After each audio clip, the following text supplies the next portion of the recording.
हमारे साथ है कांग्रेस के नेता और पूर्व मंत्री असलम शेख।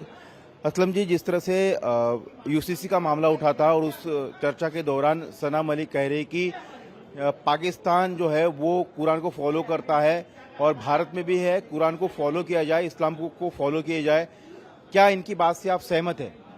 देखिए, ऐसा है कि सना मलिक का पर्टिकुलर आप स्टेटमेंट मत लीजिए। पहली बात तो भारतीय जनता पार्टी के विधायक ने पाकिस्तान इतना अच्छा करता है, पाकिस्तान में ये कानून होता है, यानी पाकिस्तान को भारतीय जनता पार्टी अपनी सहूलियत के हिसाब से यूज करती है। ऐसे तो चिल्लाते रहती है कि आतंकवादी देश है, ऐसे तो चिल्लाते रहती है कि गलत करता है, लेकिन पाकिस्तान में ये अच्छा हो रहा है, पाकिस्तान में ये अच्छा हो रहा है, ये कह रहे थे। सना मलिक ने ये कहा है कि जो वो कह रही है और जो कुरान में लिखा है उसको फॉलो हम लोग करते हैं और कानून अपनी जगह पे है और कानून को फॉलो किया जाएगा।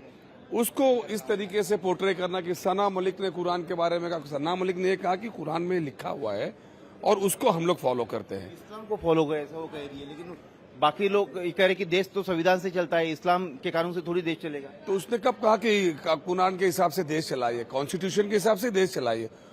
जो कॉन्टेक्स्ट उन्होंने कहा था विधायक ने कि कुरान के अंदर जो है ये लिखा हुआ है, तो कुरान में ये लिखा है तो उसको उसने कहा कि इम्प्लीमेंट करिए। हम तो कुरान के मानने वाले लोग हैं।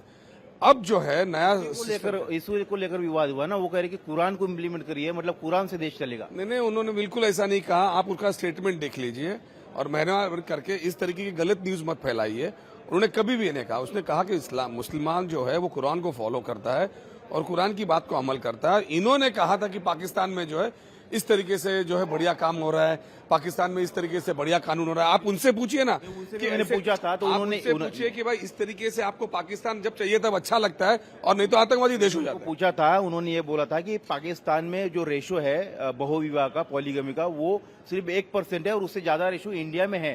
तो इंडिया की महिलाएं जो है पीड़ित है, उनको न्याय दिलाने के लिए ये लाया जाए, ऐसा उन्होंने मुझसे बातचीत में कहा था। जो महिला पीड़ित है, पहली बात तो उसको न्याय मिलना चाहिए, उनके बच्चों को स्कूल में एडमिशन मिलना चाहिए, उनको रोजगार देना चाहिए, उसको आत्मनिर्भर करना चाहिए। वो सारी बातें नहीं करते हुए महिलाओं के ऊपर अत्याचार होता है, चाहे वो किसी भी समाज की हो, किसी भी धर्म की हो, उसके ऊपर तो जो है जो अन्याय करने वाले के ऊपर कार्रवाई होनी चाहिए।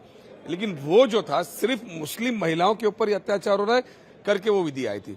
अत्याचार हर धर्म की महिला के ऊपर होता है और उसके ऊपर कार्रवाई होनी चाहिए और उसी को सना मलिक ने सपोर्ट किया था। बात है कि मुंबई रेलवे जो है वो ऐसी कलर की स्कीम ला रही है कि वहां पर ही आप थूकी, इसको ये जो है योजना को आप कैसे देखते हैं? ये रेलवे की जो स्कीम है ना कलर की, वो थूकने के लिए नहीं, पैसे के नाम पे चाटने की है।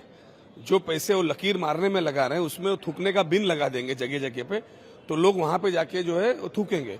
जैसे आपने देखा होगा कई जगह पे, कई जगहों पे जो है एयरपोर्ट के ऊपर एक स्मोकिंग रूम होता है, उसी तरीके से रेलवे के ऊपर भी बना लिया एक स्मोकिंग रूम। थूकने की जगह जगह पे आप बिन लगाइए, कचरे पे जगह जगह पे कराए तो लोग थूकेंगे नहीं।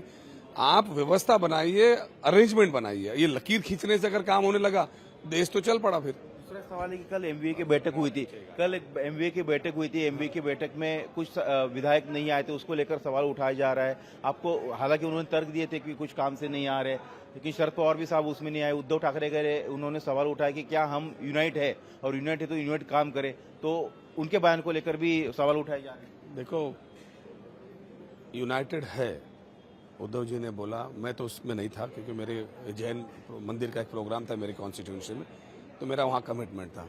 लेकिन ये यूनाइटेड क्यों नहीं है? कभी इस पे मीडिया ने सोचा कि भाई विधायकों को किस तरीके से लिया जा रहा है, सांसद को किस लिया जा रहा है, दूसरी की बीवी को अपनी बीवी जबरदस्ती कैसे बनाया जा रहा है? इस पे तो भी चर्चा कर लो कि भाई ये क्या कर रहे हैं आप लोग। भारतीय जनता पार्टी जो है, जो पैसे इन एमपीज और एमएलए को खरीदने के लिए 100-100 करोड़ रुपया दे रही है, उतना पैसा अगर वो किसानों को देवे तो आत्महत्या रुक जाएगी। उतना पैसा वो अगर आत्मनिर्भर के नाम पे नौजवानों को देंगे तो डिग्री लेके कम से कम गटर में पाइप लगाने नहीं जाएंगे। इस पे चर्चा करो तो मेरे ख्याल से ज्यादा बेहतर होगा।